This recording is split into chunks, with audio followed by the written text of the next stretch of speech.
Assalamualaikum warahmatullahi wabarakatuh. Anakku kelas 10 ya, tiba saatnya pelajaran fikih. Ya, pada bab sekarang ini kita akan mempelajari tentang bab zakat. Ya, apa tujuan pembelajaran hari ini?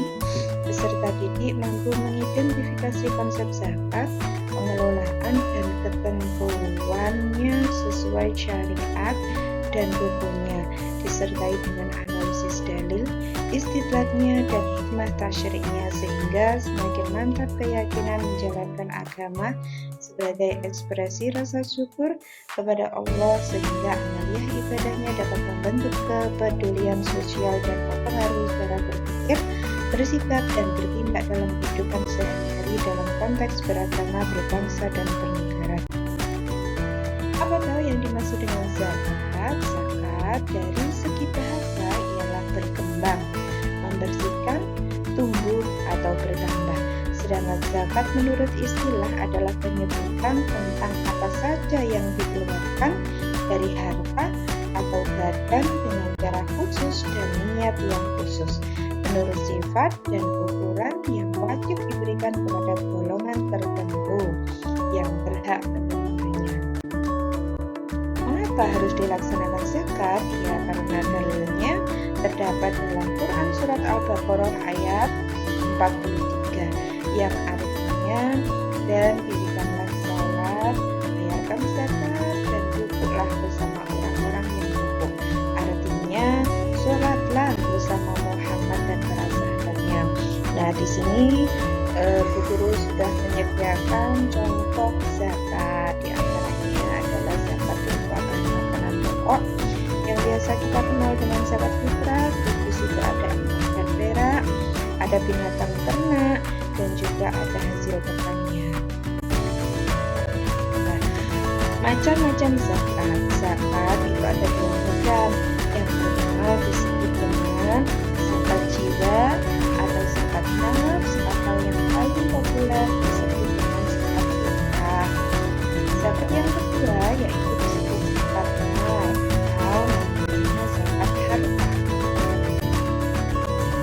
Zakat fitrah, pembagian zakat yang pertama. Zakat fitrah itu pengertiannya adalah zakat yang wajib dikeluarkan oleh setiap muslim setahun sekali, berupa bahan makanan pokok sesuai kadar yang ditentukan oleh syariat. Misalnya zakat fitrah ini dikeluarkan di bulan Ramadan, di 7 hari terakhir. Hukumnya adalah fardhu ain bagi setiap umat muslim, baik tua atau muda dan anak-anak yang baru dilahirkan. Syarat wajib zakat fitrah: pertama, tentu agamanya harus Islam. Kedua, dia lahir sebelum terbenamnya matahari pada hari penghabisan bulan Ramadan. Jadi setelah waktu tersebut tidak wajib zakat. Yang ketiga, memiliki kelebihan harta dan keperluan utama untuk dirinya sendiri untuk yang wajib dinafkahi.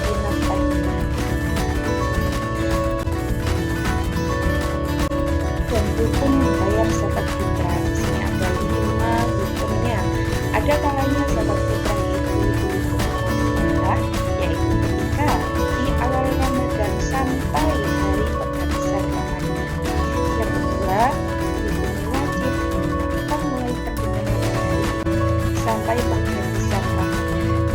Yang ketiga, dihukum sunnah, yaitu dibayar sesudah sholat subuh sebelum pergi sholat hari raya.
disebut adil, mu'alaf yang diikuti hatinya, atau orang yang baru masuk Islam.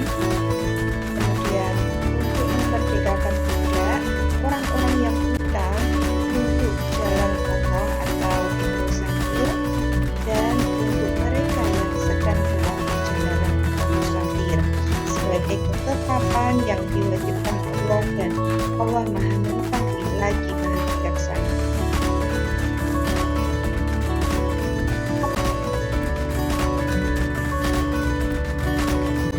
Antara fakir dan miskin, fakir itu adalah orang yang tidak punya harta atau usaha, atau mempunyai usaha tapi harta yang kurang dari sepertiga kecukupannya. Tetapi yang disebut dengan miskin adalah orang yang mempunyai harta usaha sebanyak seperdua kecukupannya atau lebih, tapi tidak sampai mencukupinya. Maksudnya apabila orang tersebut memiliki penghasilan tertentu tiap-tiap hari atau tiap bulan, maka kebutuhannya dihitung setiap hari atau setiap bulan. Apabila pada suatu hari penghasilannya tidak mencukupi hari itu, dia boleh menerima zakat. Adanya rumah yang dihidani, terkata semua tangga, pakaian, dan lain-lain yang diperlukan setiap hari itu tidak terhitung sebagai kekayaan. Ini yang menurut pendapat Syafi'i.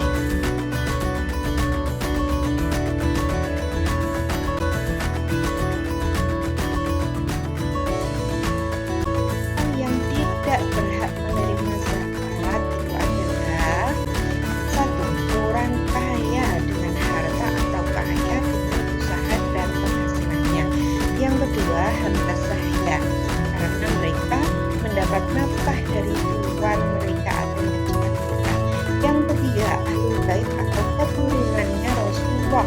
Yang keempat, orang non-muslim tidak berhak menerima zakat. Dan yang kelima, orang yang tanggungannya orang dalam tanggungan yang berzakat. Untuk apa sebenarnya pelaksanaan zakat atau hikmah dari zakat itu apa ya? Ini ada dua macam hikmahnya. Yang pertama untuk dirinya sendiri atau bagi muzaki, yaitu yang pertama adalah ungkapan rasa syukur atas segala rezeki yang telah ia terima. Yang kedua, dengan berzakat maka hartanya akan menjadi bersih dan bisa mensucikan hartanya. Yang ketiga, bisa menghapus dosa. Yang keempat, bisa melipat gandakan pahala. Sedangkan bagi masyarakat, hikmah dari zakat adalah bisa menolong yang susah atau yang lemah. Yang kedua, akan memperkecil jurang perbedaan antara si kaya dan si miskin. Yang ketiga, untuk mendidik kepedulian sosial. Dan yang terakhir, untuk memperteguh memupuk keimanan mu'alaf.